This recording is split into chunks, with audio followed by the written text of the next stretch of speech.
Hello everyone, welcome back to my channel. कैसे हैं आप सभी? I hope you all are doing good और हम सब भी मज़े में हैं। और ये ब्लॉग मैंने शुरू किया है सुबह से। सुबह के सारे काम वगैरह यहाँ पर मैं निपटा रही हूँ।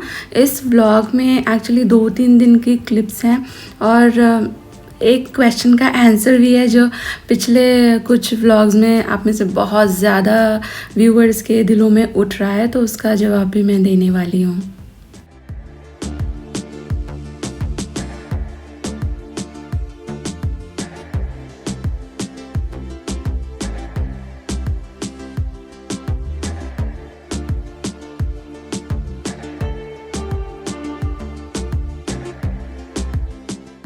बच्चे लोग जब स्कूल चले जाते हैं उसके बाद फिर घर का काम शुरू होता है एज़ यूजुअल, और उसके बाद फिर आई टेक शावर। मैं सुबह सुबह शावर सबसे पहले लेकर फिर काम नहीं करती, क्योंकि फिर है ना काम करके वैसे ही हो जाना है और फिर मुझे ऐसा फील ही नहीं होता कि मैं फ़्रेश हुई हूँ। और नहाने के बाद एकदम से किचन में जाएँ तो और भी ज़्यादा पसीने आते हैं। तो मैं भाई अपना सुबह का सारा काम निपटा के फिर फ्रेश होती हूँ।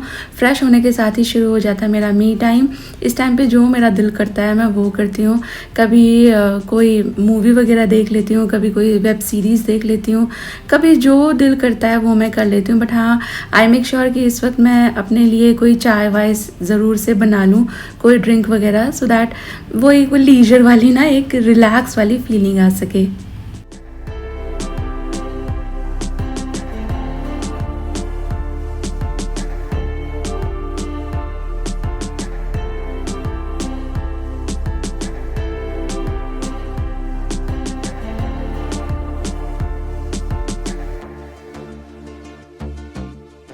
और सुबह का सारा काम हो चुका है फिनिश। ये है मेरा मी टाइम। इस वक्त पे मैं थोड़ी बहुत वो चीज़ें करती हूँ जो मुझे अच्छी लगती है।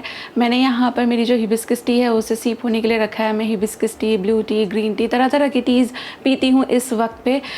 थोड़ी देर बाद देखो दोपहर की शिफ्ट शुरू हो जाएगी तो मेरे बाल बंध जाएंगे, स्लीव्स चढ़ जाएंगी, फिर वापस से वही सारा काम। तो इस वक्त मैं रिलैक्स होके कभी कभी चाय, कभी कुछ मैं पीती रहती हूँ। तो थोड़ी देर में ये तैयार हो जाएगा, रिलैक्स होकर बैठ कर पियेंगे, क्योंकि हम होम मेकर्स है ना अपने पे ध्यान देते ही नहीं। मैं तो ये बोलूँगी कि आपको आपका भी मी टाइम फिगर आउट करना चाहिए। मी टाइम खुद को देना बहुत ज़रूरी है, बिकॉज ऑफन क्या होता है ना, हम होम मेकर सारा दिन ये रूटीन फॉलो करने में लगा देते हैं। मॉर्निंग का रूटीन, दोपहर का रूटीन, रात का रूटीन, ब्रेकफास्ट, लंच, डिनर, और सारा दिन कहाँ चला जाता है पता ही नहीं चलता। और इस सब में खुद को तो हम भूल ही जाते हैं। और मैं आपको तो बोल रही हूँ कि ध्यान रखो, बट सच बोलूँ ऑनेस्टली मैं भी अपना ध्यान हमेशा नहीं रख पाती हूँ। और एक्सप्लेनेशन वही है कि मुझे टाइम नहीं मिला, घर के कामों के चक्करों में मुझे टाइम नहीं मिला। और रिजल्ट डल स्किन। मेरी तो एज भी अभी ऐसी है कि फटाफट से फाइन लाइंस दिखने लगते हैं, डार्क स्पॉट्स हो जाते हैं, और मुझे ऐसा फील होने लगा था कि मेरी स्किन का ग्लो जैसे कहीं चला गया हो। लेकिन कुछ वक्त से मैंने अपना ध्यान रखना शुरू किया। आप देख भी सकते हो बाल मेरे लंबे हो गए हैं। स्किन भी आप मेरी देखेंगे ना तो पहले से ज़्यादा इम्प्रूव्ड हो गई है। तो एक दिन इंस्टाग्राम स्क्रॉल करते करते मैंने कोलाजन का एक एडवर्टीजमेंट देखा और खुद का रिसर्च करने पर मुझे पता चला कि हमारी बॉडी में है ना नेचुरली कोलाजन प्रेजेंट होता है, जो कि हमारे स्किन के शेप एंड स्ट्रक्चर को मेंटेन करता है। बट एज वी एज ना, तो ये जो कोलेजन लेवल्स होते हैं ना बॉडी के अंदर, ये डिक्रीज़ होने लगते हैं। और इसका रिजल्ट होता है कि हमारी स्किन जो है सैगी हो जाती है, स्किन पर फाइन लाइंस, रिंकल्स वगैरह आ जाते हैं, और स्किन है ना ड्राई सी फील होती है। तो इसलिए एज वी हिट 20s ना, ये बहुत ज़रूरी हो जाता है कि हम हमारी डाइट में कोलेजन सप्लीमेंट को इंक्लूड करें, सो दैट हमारी जो स्किन है वो अच्छी बनी रहे। और मार्केट में है ना बहुत सारे कोलेजन ऑप्शंस अवेलेबल हैं, बट ज़्यादातर उनमें से नॉन वेज हैं। और जैसा मैं आपको बता रही थी ना, मैंने तो इंस्टाग्राम पर एक ऐड देखा था और वो ऐड था HK वाइटल्स का वेज कोलेजन का। तो आई थॉट कि मैं इसको ट्राई करती हूँ, और मैंने उनका वेज कोलेजन जो है मंगा लिया, एंड मैं अभी इसको ट्राई कर रही हूँ, एंड मुझे इसके रिजल्ट काफ़ी पसंद भी आ रहे हैं। A couple of month use करने के बाद आई ऑब्जर्व कि स्किन काफ़ी हेल्दी फील कर रही है। स्किन में मतलब एक अलग सा ही ग्लो आ गया है। स्किन मतलब काफ़ी ज़्यादा हाइड्रेटेड फील करती है। जो डार्क स्पॉट्स हो गए थे वो भी ऑलमोस्ट चले गए हैं, और फाइन लाइंस भी काफ़ी कम हो गई हैं पहले से। मैं इसको रोज़ कंज्यूम कर रही हूँ 1 स्कूप पानी में डाल के लंच के बाद। पर्सनली इसका ऑरेंज फ्लेवर मेरा फेवरेट है, ठंडे पानी में बहुत अच्छा टेस्ट करता है। और main reason HK vitals collagen choose करने का ये था कि इसमें कोई एडेड शुगर नहीं है, ना ही इसके कोई साइड इफेक्ट है, सो ये सेफ टू यूज़ है। इसमें collagen peptides, vitamin C, vitamin E और हाइलुरोनिक एसिड जैसे नरिशिंग इंग्रेडिएंट्स भी हैं। तो अगर आपको fine lines, dullness, dark spots और ड्राई स्किन है तो HK वाइटल का ये वेज कोलेजन ज़रूर कंज्यूम करना। कम से कम 2 महीने इसको यूज़ करना। करना अगर आप रिजल्ट देखना चाहते हो तो कम से कम 2 महीने। तो मैंने तो इसको hkvital.com से खरीदा था, आप भी वहीं से खरीद सकते हो। लिंक आपके कन्वीनियंस के लिए वीडियो के डिस्क्रिप्शन बॉक्स में मैं रख दूंगी, आप चेक कर लेना। और एक डिस्काउंट कोड भी होगा आपके लिए, इस कोड को यूज़ करके 10% का ऑफ आपको मिल जाएगा hkvital.com पे। लिंक मैंने रख दिया है वीडियो के डिस्क्रिप्शन बॉक्स में, आप इंटरेस्टेड हो तो चेक कर लेना।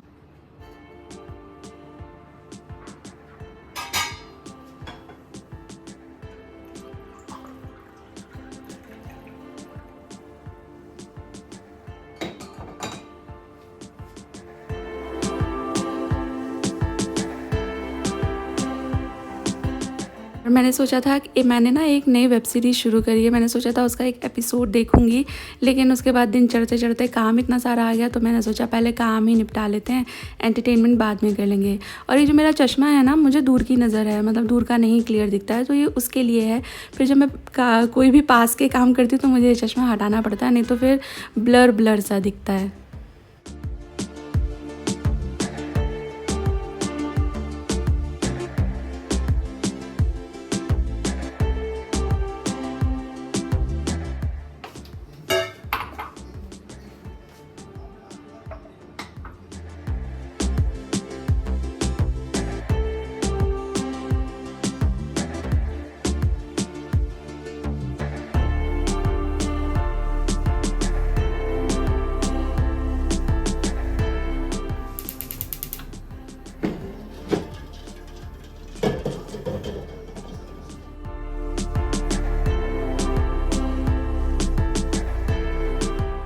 और ये जो अभी ये आप देख रहे हो ना क्लिप्स, ये हैं संडे की। तो संडे को मैंने बनाई थी एग करी, क्योंकि मेरे हस्बैंड है ना एग ज़रा कम ही खाते हैं, बट संडे वनडे को बनाया जाए तो वो खा लेते हैं। शानो खुशी की डाइट में मैं रखती हूँ। तो एक बहुत ही अच्छी सी एग करी की रेसिपी आपके साथ शेयर कर रही हूँ। इसके लिए मैंने काजू और मस्क मेलन सीड्स जो हैं वो सोक करने रख दिए हैं, और यहाँ पर मैं बनाने लगी हूँ एक पेस्ट।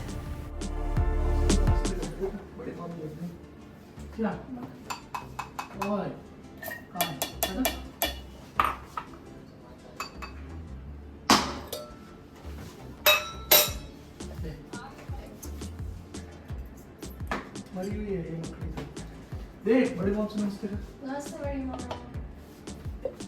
तो बौरानी को दिखा दो। बौरानी देखना जरा। नमस्ते मम्मी, चरण स्पर्श।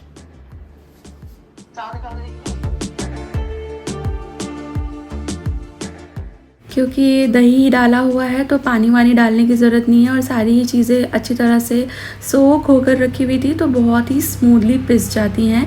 एक और दूसरा पेस्ट बनाएंगे, तो इसके लिए मैंने दूसरे जार के अंदर लिया है लहसुन, अदरक, हरी मिर्चें और टमाटर, तो इनको भी बिना पानी के पीस लेंगे। अच्छा, एक क्वेश्चन है आपसे, 2-3 दिन से वीडियो में ऑडियो कैसी आ रही है आप मुझे बताना। पहले ऑडियो में ना ऐसे फ फ फ बहुत साउंड आती थी, हवा सी आती थी, तो वो मैंने फिक्स करने की कोशिश की है। तो अभी कैसा लग रहा है आप मुझे बताना। कुछ ऊपर नीचे है तो मैं थोड़ा उसका ध्यान दूंगी। इसके बाद ये जो एग्स मैंने बॉईल किए हुए थे इनको फ्राई कर लिया है। एग करी मम्मी भी मेरी फ्राई करके बनाती थी, मैं एग नहीं खाती हूँ। मैं 10-11 साल की थी उस वक्त तक मैंने एग्स जो हैं खाए थे, पर उसके बाद है ना फिर मुझे थोड़ी इंटॉलरेंस कह लीजिए, एलर्जी कह लीजिए, वो डेवलप हो गई, तो मैंने बिल्कुल ही छोड़ दिया है। मैं एग वाला केक, बेकिंग, वो सब भी नहीं खाती। थोड़ा भी मेरे अंदर जाता है तो फिर मुझे ज़रूर से वॉमिट होगी, हालत मेरी ख़राब हो जाती है। बट ये तीनों खाते हैं तो इन लोगों के लिए मैं बना देती हूँ। तो मैंने यहाँ पर है ना, आपने देखा, थोड़े मसाले डाले, फिर टमाटर वाला पेस्ट डाल करके भून लिया है जब तक कि इसमें से ऑयल छूट जाए। पाउडर मसालों में मैं डाल रही हूँ कश्मीरी लाल मिर्च का पाउडर, रेगुलर लाल मिर्च का पाउडर, हल्दी, धनिया का पाउडर।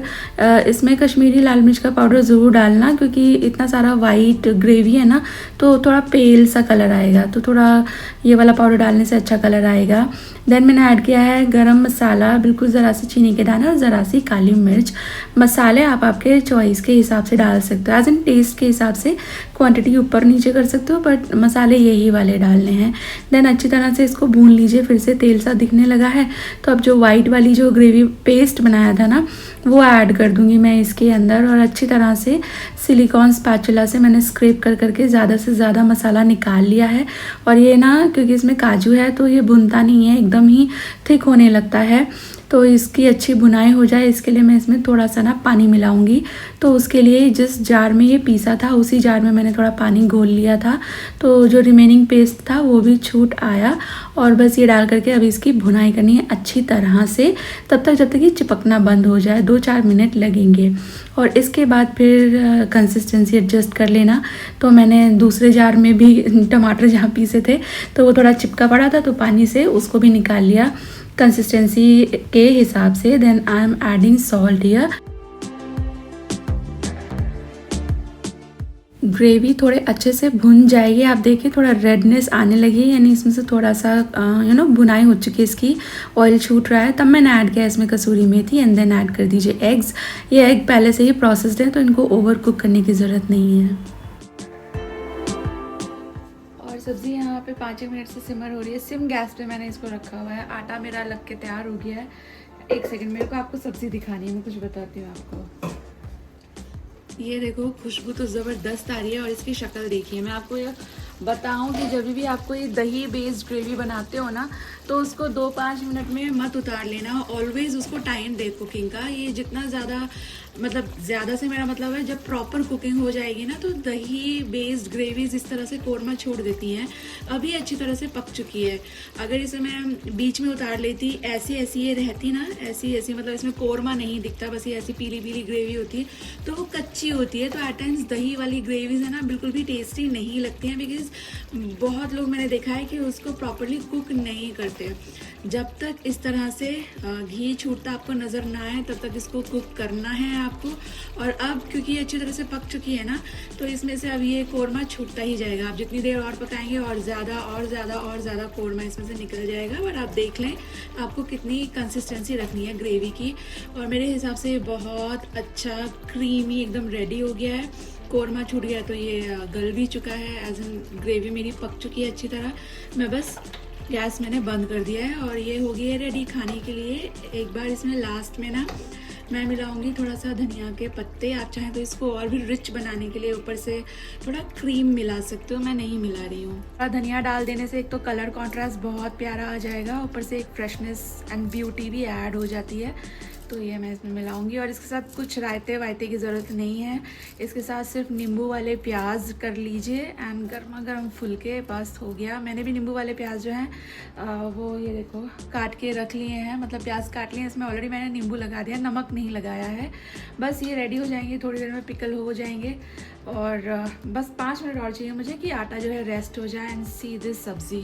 हमें प्यार कोई जान सार करे देख के हमको तो कहते हैं लोग ला बड़े छोटे होंगे तो बड़े छोटे होंगे।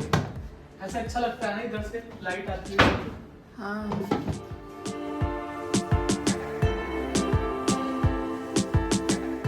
जब भी आप ब्राउन अनियन वाली ग्रेवी कोई बनाए ना आप महसूस करना उसकी एक अलग ही खुशबू फैल जाती है। तो हस्बैंड कह रहे थे आधे घंटे बाद खाना खाऊंगा, बट इतनी अच्छी खुशबू आ रही थी ना तो ये वाज लाइक कि मेरे को खाना दे दे, मेरे को भूख लगी है खुशबू से। तो मैंने बस उनका ही खाना यहाँ पर सर्व करने लगी हूँ।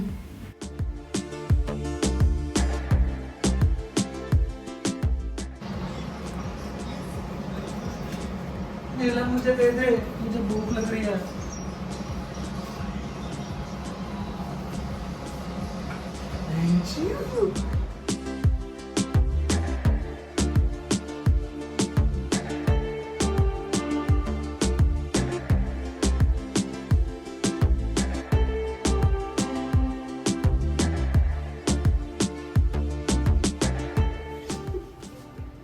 देखो शर्मा जी का पान हैक। हाँ ये मैंने इंस्टा पे से मंगाया था, तो उस पे जब वो दिवाली नहीं तो वहां से पान के पत्ते तो मिल ही रहे थे, लेकिन ये मुझे लगा मीठा पान लिखा हुआ आया इस पे, तो मुझे लगा कि शायद बना बनाया पान होगा। मैंने मंगा लिया तो देखा तो यार उसमें तो ये अंदर सब तैयार था, मसाला तैयार था। हाँ पत्ता का, अब तो पत्ता हमारे गमले में है। हाँ हमारे गमले में, और दूसरा दिवाली पे भी सारे पत्ते नहीं यूज हुए थे ना, तो मैं उसी को अब यूज कर रहा हूँ। शर्मा जी पान खाने का शौकीन है, लाइक ये मीठा पान, मीठा पान वो कल वो कत्था नहीं। काला लाल वाला नहीं। नहीं कत्था और वो भी चलता है, मुझे चूना है, लेकिन वो तंबाकू वाला नहीं, यही वाला। अब तो पता है वो भी हो गया, पान का ही पौधा हम लोगों ने गमले में लगा रखा है। अब तो पापा का वो क्या कहते हैं नॉन स्टॉप सप्लाई। हर महीने हम 4 एक पान लगाएंगे। हर महीने पापा तो शायद हर हफ्ते एक खाते हैं। तुझे खाना है, खुशी खाना है? This is second। क्यों तो फिर क्या बोल रही थी कि हर हफ्ते हम लगाएंगे? खाना है, फ्रिज में रखा हुआ है। नहीं, तो फिर जोकिंग। नहीं पसंद पान मुझे, मीठा भी नहीं अच्छा लगता। और अभी मैं आपसे मिल रही हूँ सीधे ट्यूसडे की मॉर्निंग। ट्यूसडे को था देव उठान और हम लोग मनाते हैं देव उठान, तो मैंने प्लान किया है ये वाला सूट पहनूंगी। ये मैंने दिवाली में पहनूंगी इस हिसाब से मंगाया था, पर तब मैंने हर दिन साड़ियाँ ही पहन ली थी तो सूट नहीं पहना गया था। ये मैंने मिंत्रा से मंगाया है, अच्छा है। ग्रीन कलर का मेरे पास कोई सूट ऐसा अच्छा वाला था भी नहीं। इस पर सारा जो काम है ये धागे का काम है, ऊपर से प्रिंट नहीं किया हुआ है। एंड दुपट्टा भी इसका बड़ा प्यारा है। मुझे पता नहीं ये स्टोन तो कितने दिन टिकेंगे, लेकिन इसकी लेंथ वगैरह एंड फील बहुत अच्छी है। आप देखें पहनकर भी बहुत अच्छा लग रहा है, मुझे पसंद आया। मैंने तब भी ट्राई कर लिया था और मुझे अच्छा लगा था तो मैंने कीप कर लिया था, नहीं तो मैं रिटर्न करा देती। तब मैंने आपको बोला था दिखाऊंगी, मैं दिखाना भूल गई, तो आज देख लीजिए प्यारा लग रहा है। और ये है मेरा बिंदियों का ख़जाना। ये लेटली लगभग शायद पिछले महीने ही सारी मैंने ख़रीदी हैं। 2 पहले ख़रीदी थी, वो भी आपको दिखा दी थी, और ये 3 लेटली मैंने ऐड करी हैं क्योंकि स्टोन वाली बिंदियों की ज़रूरत हमेशा रहती है। और मेरी तो 2 बेटियां हैं, तो उनको जब बिंदी लगाने का मन आता है ना तो उनको स्टोन वाली ही जचती हैं। एक ये ऐसी वाली हैं जिस पे गोल्डन एंड सिल्वर कलर के स्टोन लगे हुए हैं, और एक ये ऐसी प्लेन है। तो मेरा तो पूरा बिंदियों का साल भर का या शायद उससे भी ज़्यादा का हो गया। मेरे दुपट्टे में ना येलो स्टोन्स लगे हुए हैं, तो आई थॉट कि येलो मतलब गोल्डन स्टोन्स लगे हुए हैं, तो पहले मैंने सोचा वो लगा लेती हूँ। देन आई थॉट नई सूट से मैचिंग लगा लेती हूँ। तो यहाँ सिल्वर और गोल्डन दोनों स्टोन वाली बिंदियाँ हैं, तो मैंने गोल्डन स्टोन वाली ग्रीन बिंदी लगा ली, तो वो गोल्डन वाला भी काम हो जाएगा। और ये बिंदी का कलर है ना मेरे सूट से ज़रा सा हल्का है, पर अच्छी लग रही है देखने में, तो है ना। पर ये थोड़ी सी पैरेट ग्रीन है और मेरा सूट थोड़ा सा डार्क ग्रीन है। और बस लिपस्टिक मैंने लगा ली, और ज़्यादा मैं मेकअप नहीं करती। आई यूज़ एक्टिव्स रात में, तो मैं अपनी स्किन को जितना ज़्यादा हो सके ब्रीथ करने का टाइम देती हूँ। तो सुबह में मेरा इतना ही रहता है। और उसके बाद फिर देव उठावनी की चौकी मैं सजा रही हूँ, ये दोपहर तक सजा लेनी चाहिए। ये है मेरी किताब, मेरी डायरी है ये, इसमें मैं सब कुछ लिख कर रखती हूँ। मैं आपको पता है ऑनेस्टली बता रही हूँ, पिछले साल तक मैं है ना मम्मी से इससे उससे पूछ के काम करती थी, और फिर मुझे ये रहता था कि यार ये मैंने कर लिया है, एक बार हाथ से कर लेते हैं ना तो फिर याद रह जाता है। पर अगला साल जब तक आता है, मैं आपको ये दिखा रही हूँ कि मेरा ये डिब्बा है, इसमें सब मैं आसन ही रखती हूँ चौकी पे बिछाने के। तो मैं आपको बता रही थी कि फिर लेकिन जैसे ही अगला साल आता है तो मैं ऑलमोस्ट भूल जाती हूँ, आधी चीज़ें आधी ही याद रहती हैं। तो अभी से मैं लिख के रखने लगी हूँ। मेरी सबसे बड़ी वाली जो भाभी है मेरी जेठानी, वो भी ऐसे करती हैं, उन्हीं से इंस्पायर होकर मैंने भी ये किया है। एक डायरी मेंटेन कर लो और हर बार फिर व्रत त्यौहार हो तो उसमें क्या क्या कैसे कैसे करना है वो उससे पढ़ करके हो जाता है। तो इस साल तो उन्हीं की हेल्प ले रही हूँ मैं, भाभी की, एंड ऑब्वियसली मेरी सासू मॉम, क्योंकि इस कुल के क्या रीति रिवाज है वो वही मुझे सबसे अच्छी तरह से बता सकती हैं। तो मैं सीखती जाती हूँ और अब तो लिखती जाती हूँ, और पूजा में क्या क्या सामग्री करनी है, कैसे करना है, वो मैं ये डायरी की रेफरेंस से कर लेती हूँ अब।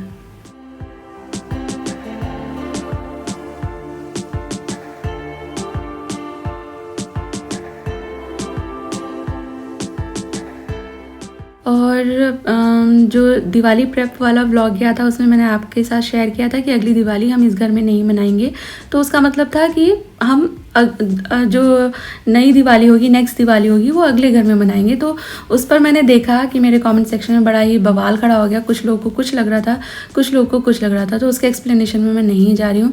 बट ये देख लीजिए नए घर की पहली झलक। आप घर को देखकर आइडिया भी लगा सकते हो कि कितना काम यहाँ हो चुका है और कितना काम अभी बाकी है। तो इतना वक्त तो नहीं लगेगा कि अगली दिवाली यहाँ ना हो सके, पर हाँ अभी इतना वक्त लगेगा कि 2-4 महीने शायद हमको लग जाए। हमको क्या, बिल्डर को ही लग जाएगा ये फिनिश कराते कराते, और उसके बाद फिर हमारा शिफ्टिंग का प्रोसेस शुरू होगा। यार जब मैं आपसे कुछ शेयर करती हूँ ना तो फैमिली समझ के शेयर करती हूँ, विश्वास कर लिया करो। एक मंडली है जो हेट फैलाने के लिए आती है, पर आप लोग तो जानते हो ना, आप लोग इतने सालों से देख रहे हो, तो मैंने कुछ कहा है तो सच ही कहा होगा।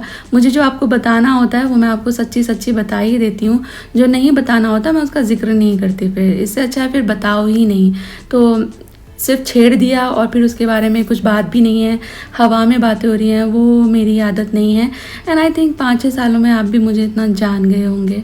तो ये देख लीजिए, अभी थोड़ा काम होना बाकी है, बाकी जैसे जैसे जो जब जब होता रहेगा वो मैं आपको बता दूँगी।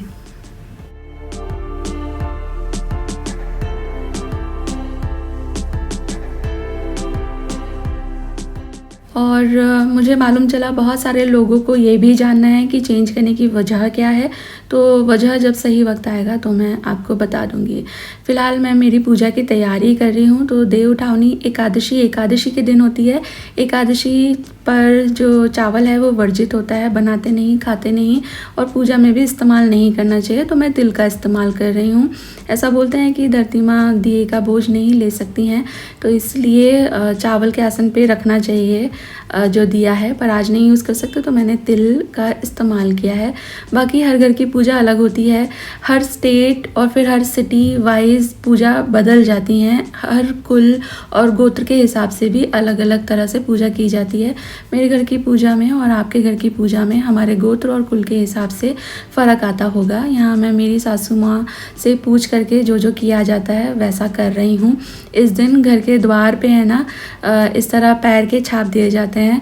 पहले तो चौक को लीप करके ऐसे क्रॉस करके पैर बनाए जाते थे घर के जितने बेटा हैं उनके हिसाब से, पर अभी लीपने का हिसाब नहीं है, हर जगह फर्श हैं, तो मैं इस तरह से पैर छाप देती हूँ। और एक ना देवों की वो भी बनाई जाती है, दीवार पर देव बिठाए जाते हैं, उनकी भी पूजा होती है। उसका कैलेंडर भी शायद आता होगा, मेरे को पता नहीं, पर मैं सिंपल तरह से पूजा कर लेती हूँ।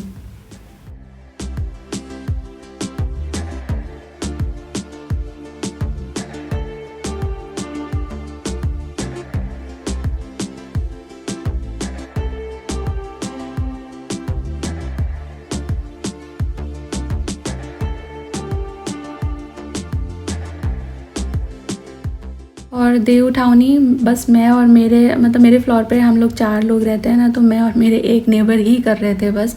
तो वो भी एक फ़र्क आ जाता है ना, सब लोग सब चीज़ें नहीं मनाते। और आज के दिन दिए भी लगाए जाते हैं, दिए मेरे पास थे नहीं, तो मैं ये मम्मी ने कहा था कि ये कैंडल भी लगा लेना, इससे भी काम हो जाता है। तो फिर मैंने जाऊँ दिए लाऊँ वैसा नहीं किया, मैंने कैंडल ही जला दी थी।